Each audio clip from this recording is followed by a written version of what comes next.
Dari Festival. Saya Bella Gata. Kali ini kami akan mewawancarai pengurus dari kuil Hindu di Pematang Siantar. Perkenalkan dulu, Pak. Ya, selamat sore. Perkenalkan, saya Pandita Mitun Krishna. Saya sebagai pendeta di Kuil Sri Mariamman yang tepatnya di Kota Pematang Siantar. Apakah kami boleh menanyakan beberapa pertanyaan mengenai seputar agama Hindu, Pak? Ya, silakan. Kalau boleh tahu Pak, nama panjang kuilnya apa? Nama panjang kuil ini Kuil Sri Mariamman. Kapan dibangun? Kuil ini dibangun 1948. Dalam pembuatan itu apakah ada upacara adat seperti itu? Jadi dalam setiap pembangunan tempat ibadah Hindu itu sudah pasti harus ada ritual-ritual adat istiadat serta ritual-ritual dari kitab suci Weda sendiri. Boleh tahu Pak, ritual apa Pak? Jadi itu ritual yang disebut dengan nama Bumi Puja. Bumi Puja itu kita memohon kepada bumi selaku tempat di mana kita akan mendirikan rumah ibadah itu, supaya rumah ibadah itu menjadi suatu tempat yang bisa memberikan suatu manfaat yang sangat besar bagi umat Hindu itu sendiri yang beribadah di tempat itu. Kalau boleh tahu ini kapan aja ibadahnya? Kalau ibadah bagi umat Hindu itu sendiri tepatnya jatuh pada hari Jumat. Tetapi hari Jumat itu bukan menjadi suatu hal yang diharuskan, karena di Hindu itu sendiri setiap hari kita harus memuja Tuhan. Jadi ada hari-hari tertentu yang dimana mereka itu melakukan ibadah khusus. Tepatnya jatuh hari Jumat ibadah khusus. Cara ibadahnya seperti apa? Kalau cara ibadahnya sih, yang pertama kalau kita datang ke sini kita harus kondisi bersih, pakaian yang sopan, mencuci kaki, mencuci tangan, mencuci muka. Lepas itu kita masuk ke dalam. Di dalam itu ada lonceng. Jadi sebelum masuk kita harus bunyikan lonceng dulu. Itu menandakan kita masuk ke rumah Tuhan tersebut. Dan selepas kita ibadah dan mengikuti ritual ibadahnya, kita bunyikan lagi lonceng. Itu menandakan kita telah keluar dari rumah ibadah itu sendiri. Itu fungsi lonceng. Biasanya berapa lama ibadah? Kalau ibadah dari jam 6 sore sampai jam 8 malam. Itu kalau hari Jumat. Tapi bagi pengurus-pengurus tempat ibadah seperti ini, mereka harus buka kuil itu dari jam 5 pagi sampai jam 8 malam. Jadi mereka harus standby. Di Hindu apakah ada pantangan-pantangan seperti itu? Kalau di Hindu, salah satu contoh pantangan apa? Dari segi apa? Seperti makanan atau? Jadi kalau di Hindu sendiri ada pantangan. Pantangan itu kita tidak boleh mengkonsumsi daging sapi. Jadi sapi itu dianggap suci bagi umat Hindu.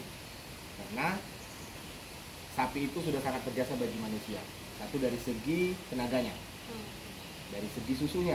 Jadi kalau dari segi tenaganya, pada zaman sebelum manusia mengenal yang namanya kendaraan, sapi itu dipergunakan untuk suatu alat angkut dari suatu daerah ke daerah yang lain.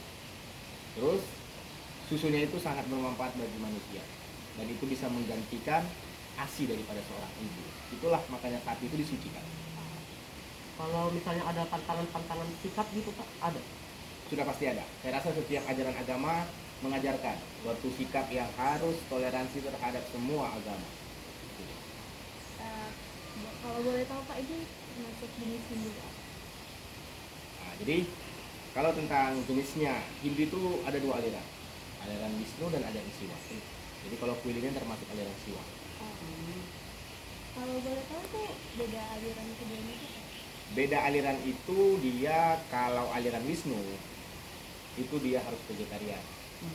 Kalau aliran Siwa itu tergantung kepada manusia itu sendiri. Mereka mau vegetarian atau tidak. Itu perbedaan. Kalau boleh tahu nih, tingkatan dalam agama Hindu itu ada apa? Tingkatan apa contohnya?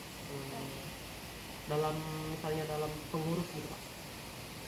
Jadi di dalam kepengurusan agama Hindu itu ada yang namanya ketua, sekretaris, bendahara, itu tetap harus ada di suatu tempat yang dinamakan suatu rumah ibadah juga harus ada.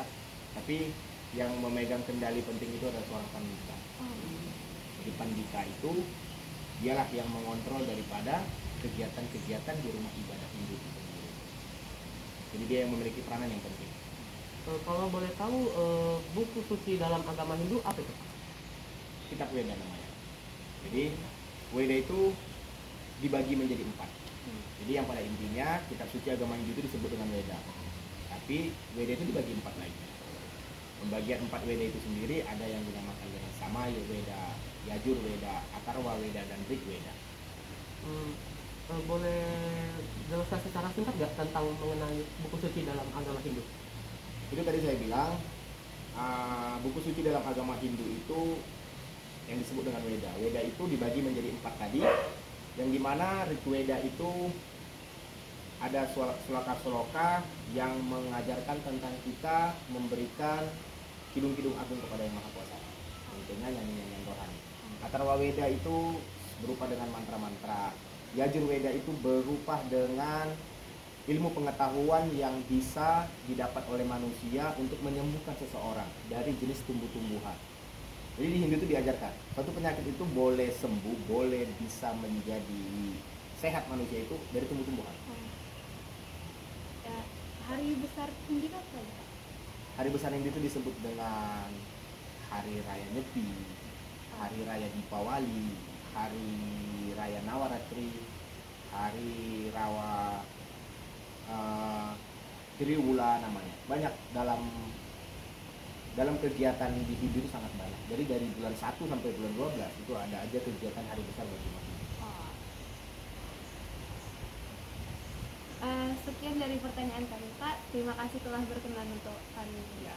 Kasih, Semoga apa yang disampaikan tadi bisa bermanfaat. Terima kasih ya Pak. Terima kasih ya, Pak. Mari.